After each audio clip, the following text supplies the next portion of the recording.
What's happening, my beautiful people? My name is Mike LaBelle, and today we're discussing the top 10 icons. If you're new to the series, you've missed out on the saga. What have you been doing? We had overrated, underrated, overpowered, premium quality goodness. And if you've enjoyed it, make sure to drop a like, share it around the community. I saw in the previous video, many of you were requesting and talking about ranking every single icon. I could put that together. Feel like it might have more value with FIFA 21 when we have whatever new issues EA has put into the environment, new issued icons, whatever new foot items that have been welcomed into next year's installment. Anyways, you can let me know, and I'm sure in the comments you're gonna tell me how wrong I am or how much you agree. I'm assuming that most of you have used some of these guys throughout at least a draft, because the criteria is simple. Must be an icon, and they're probably actually gonna be kind of expensive. Don't have to be expensive, but there are no requirements, no restrictions, no squad rules, no price ranges, none of the above. I rank these by fear. Am I apprehensive? Am I concerned? Am I a bit nervous? Do I ask the question, FIFA gods, why me? Balotelli, why did you give me this type of opposition? I don't want to see some of these prime icons. Enough about the intro. Let's get into it. Georgie Best. You don't want to be introduced to the mop and the sideburn hybrid combination. It's going to be trouble. Dangerous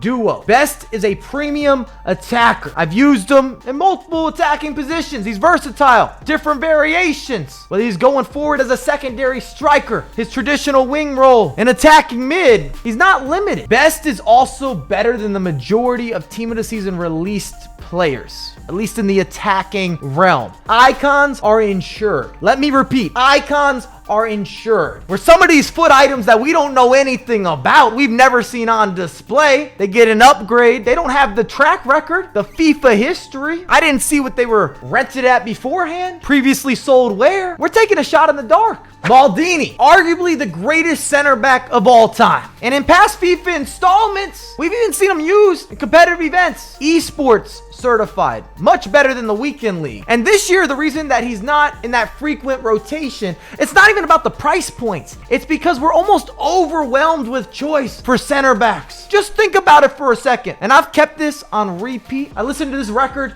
time and time again. We have so many top tier center backs in FIFA 20. It's unbelievable. It's debatable. And I'm talking about the performers that make a difference. And all sorts of different price points, leagues, chemistry, suggestions. You can bring it together. I still do want to say this. Maldini does have the prestige. He is the manager at the center back shop. Vieira. Look, Vieira is still Vieira. But this year's meta, we have to be honest. We have to keep it transparent. You want box-to-box midfielders. Vieira is an elite defender, but he's no longer an elite midfielder unless you play passively or you're using a singular center defensive mid, such as if you were playing a 4-1-2-1-2, narrow variation. You only have that one guy that's going to play as a stop. Offensively, he's limited. 3-star weak foot, got a big body, doesn't split the midfield, can't make the penetrating passes. He's a liability. He's not going to score goals. You can't count on him to finish. I don't care what version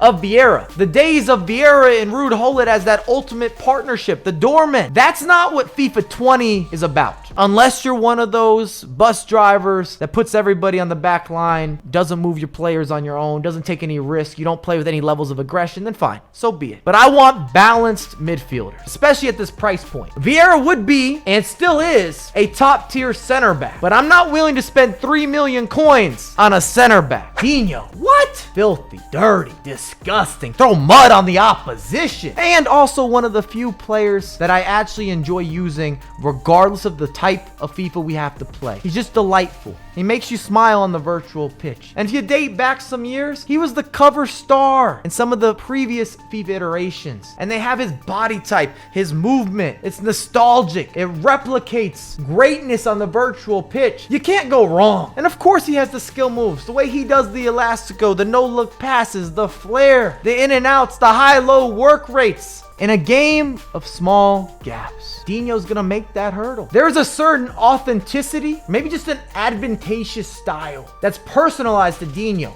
It's almost as if it's your birthday every day. They bring out the cake. Dino's over there with the icing. Got a big smile on his face. Hitting it one time for the Brazilians. Reminding you of how fun football really and truly can be. Dino is the biggest influence for Nike of all time in the football world, hands down. I never owned a pair of Nike football boots until Dino, and I bought every single pair. I was mowing lawns, I was bothering the hell out of my parents, doing every single chore possible. I would walk your dog. I'm a kid, but I had to have them. Truly the beautiful game. Pele, the grandfather of footy. Back-to-back Brazilians. Agile like a successful thief. Strong like a juggernaut. Quick like a cheetah. I don't know if those all flow together naturally. The organic synergy, it might not be that aligned, but he's a special individual. He's got that combination of everything nice. What's the Powerpuff slogan? Give me some sugar, give me some nice. No. Give me some sugar, give me some rice. Give me some sugar, give me some spice, and give me everything nice. If that didn't make you cringe inside,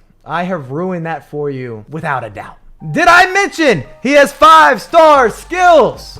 The man's an aristocrat. He holds influence over the defense. Zidane, 5-star weak foot, 5-star skill moves. And I do want to start with a disclaimer. You will have a learning curve the first time that you really use any of the variations of Zidane. His body type, he's quick and he's agile, but then he's also kind of thick. He's fast, but he doesn't quite have breakaway speed. So you have to adjust. You have to get used to Zidane. But if you're playing with two central midfielders or two center defensive midfielders, he is the perfect combination to be your more attacking player between the two. Once you've adjusted, he's a special talent. He's better offensively than anyone that you can interject into that role, but then at the same time, on the defensive end, he's not a punk. You aren't gonna tell Zidane to get you a drink. And if he's gonna bless you with a Zidane cocktail, you better give him a big tip. Cruyff, fluid. Another 5-star weak foot, 5-star skill moves. The ultimate in innovation. He's a maestro. He's a composer. He teaches creativity.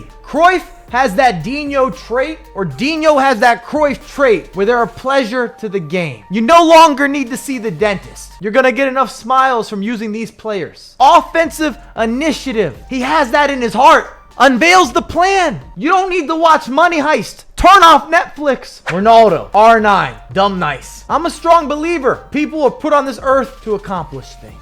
This man was meant to be a footballer. He's a native on the pitch. Pure goal-scoring instincts. Just cultivated with classics. He offers everything. Go get a buffet with R9. Appetizer, main course, dessert, before and after the show. He is the show. He's gonna put on a clinic. I want a drink from the R9 fountain of FIFA greatness. Is that too much to ask? Eusebio, we could pull up the stats. We could debate them. We can go back and forth. We could try to use logic.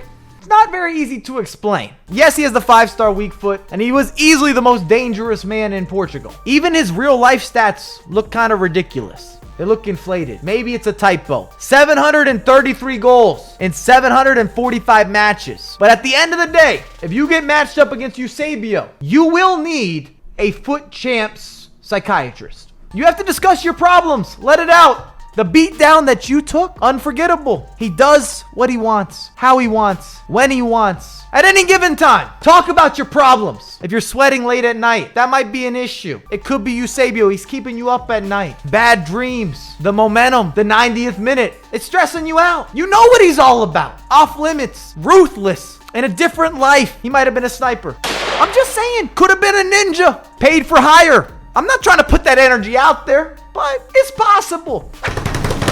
At number 1, who else? Ruud Gullit, the Ruud effect. Since being introduced to FIFA, there's not a more dominant icon. There's not a more dominant player. He does things, rude things. He's disrespectful, at least lightly, impolite, bad manners. Doesn't get the door for old women or young men or anybody in between. Left leg, right leg, middle leg. He's profane. He's obscene. He could play every position better than nearly everyone in the game at their main position. He's the Swiss Army knife of FIFA with a bad attitude. He's a wall. He's a tank. He deserves a spin-off. We should have Ruud Gullit's FIFA V2. They often ask this question to basketball analysts, mostly around the NBA. They say, look, if you could choose one player to start your franchise, any era, make sure you get them in their prime. Which player would you choose? If we're talking FIFA, Ruud Gullit is that guy. The point is, be like Gullit. This is Thanos.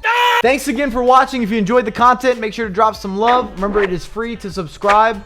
And I have a lot more content coming out for you ASAP.